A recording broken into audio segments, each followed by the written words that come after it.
ima fažola, vidiš već citaju, Aha. ima paprike, ima tikvice, pakliđani, onda imaju pomidore. Ja sam Jozo Volarević, rođen u Prudu 1938.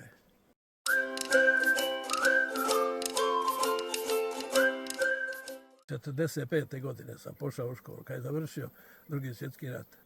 Išli smo pješke, a nije to bilo toliko daleko, jedno 3,5-4 kilometra, a u Metković, kad sam išao u Metković, išli smo isto pješke 7 kilometara, a kad bi bile poplave, onda bi išli sa trupom.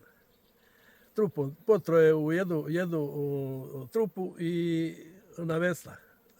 Kad bi pala voda, onda bi se išlo pješke i sa malim čizmama bi se prenosilo.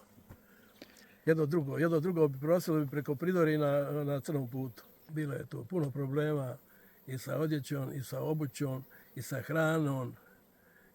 Dobivali smo mlijeko u prahu, sir i malo kruha i to je bilo.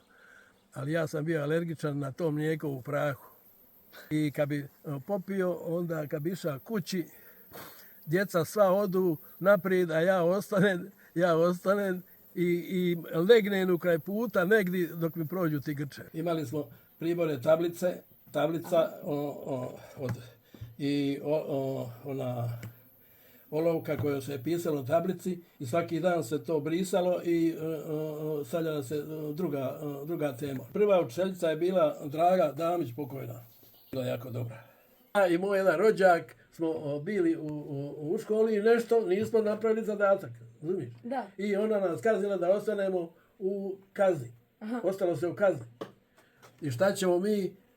On kaže, neću ja ovo ostati ovdje u kazni.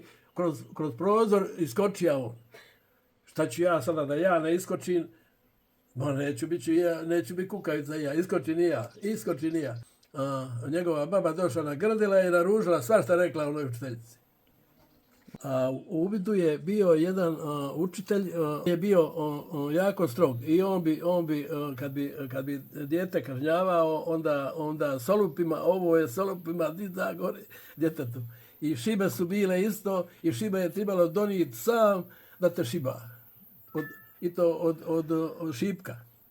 Šibe od šipka. Sve je to pomrlo, još sam ja ostao, mene zaboravili.